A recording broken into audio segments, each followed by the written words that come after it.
Worrying new figures reveal that shoplifting has reached an all-time high with around 20 million incidents last year that cost retailers £2.2 billion. But what can we do about it? Well, our next guest might have an idea. Farrah McNutt, who was a prolific shoplifter at the age of 13, now dedicates her life to preventing theft. And she's here to tell us her story this morning. Good morning, Farrah. Morning, Farrah. Good morning. Very nice to see you. Tell me, when did you first shoplift and why? So I was 13 years old. I was getting bullied at school. I had some school trousers, but they had holes in. I always had something else there that needed fixing. Mum didn't really have the money. So I took it upon myself to go in and get these school trousers one time. I took them off, I put them back, my old ones on the coat hanger, and I left them there. And I got away with it. So then it started peaking a bit more from there. So then it was shoes, makeup, trends at school, anything I wanted. I didn't ask my parents anymore. I just went and took it from the shop. So one of the problems you had, I think you had your 7 siblings, so it's a big family. As you say, your mum had a lot going on. There wasn't a lot of money around. So in the end, you started taking it upon yourself to sort out your issues that you were having. Did it change how people sort of spoke to you and looked at you at school if you weren't wearing trousers with holes in and you had the latest trends? Yeah, absolutely, it did. People stopped noticing them bits, obviously, because I didn't have them anymore.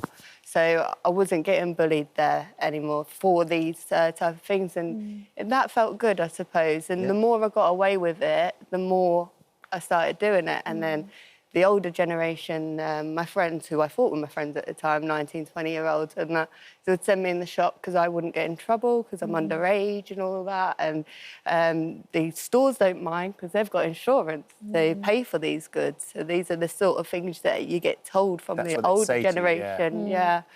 And did it get more prolific? Were you stealing things to order almost and then giving them to these friends who you were hanging out with who were older than you? So I never got paid for shoplifting for my friends or anything. Right. I shoplifted to keep them as friends, if you like. Right. So they had babies and stuff like that. Sometimes they'd struggle with baby milk or nappies or clothes. So, yes, I'd go get them for them as well. They had, like, a first birthday thing and they couldn't get presents and that. I went and got, like, a bouncy castle thing from a store. How did you steal a bouncy castle? Yeah. That was a very big coat. Yeah. No, it's about the confidence with the shoplifting. Really? So I literally went to the till. I said, can I have the biggest bag you've got? Which at this time it was like a massive bag. And I went up to the thing, I put it in, and I walked straight out. Just walked out. Wow. So it's about confidence and front. So how did it get to the point, Farrah, where you realised you couldn't carry on? Because it sounds like it's very easy, it's very quick, it's sorting out a lot of your problems and sorting out a lot of your friends' problems as well. Yeah, so to get to that point, I had a little boy, and my little boy is my inspiration. All the children are the complete inspiration. I want to be a role model to them. I moved away from the area, and that's when I really looked back and I changed my timeline of my life. And I was like, hang on a minute, this isn't right. What can I do in my life? Well, there must be a purpose to my life. Like, what can I do to help or anything? I spoke to a store owner, and he got really quite emotional. He was on the brink of closing down.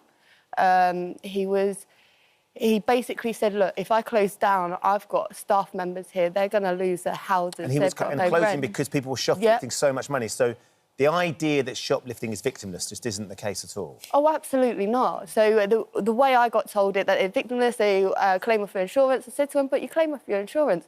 If I claimed off my insurance, he said to me, then how do you think my premiums will be?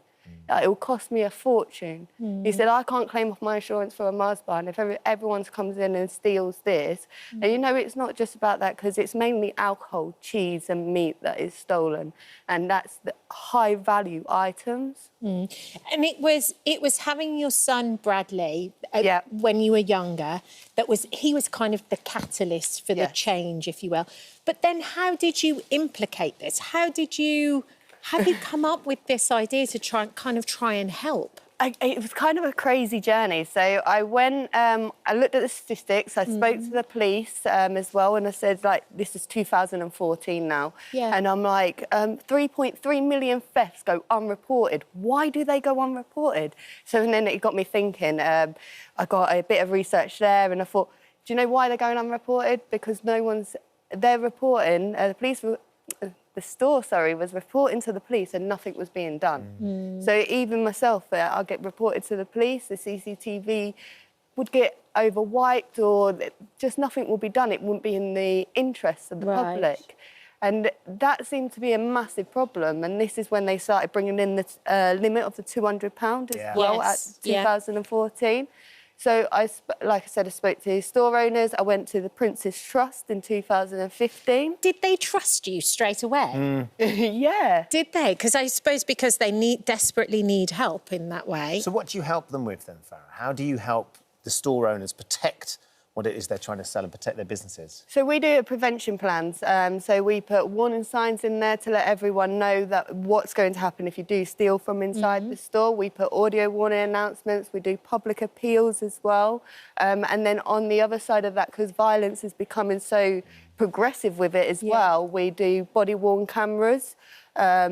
We do facial recognition, artificial intelligence. So it's like very technology-driven. There's a lot to it, if you like. So it's not one size fits all, and it needs to be everyone working together. So when I say everyone, I mean the security sector, the police, the retailers themselves. We all need to get together and say, look, this is enough now. We are working and we are making sure this ain't going to happen again. And the measures that you're helping these businesses put in, what sort of an impact are they having? Have you noticed a decline in the number of incidents?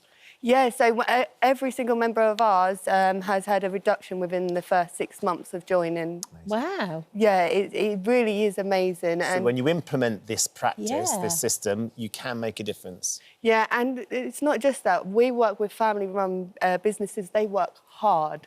This is their livelihood. This is what feeds their family. And then they have the staff member, and that's what feeds their family on top. We all pay for shoplifting as well. When someone steals something, how do you think the store recoups their cost by it? Yeah, they put the prices. Yeah, exactly that.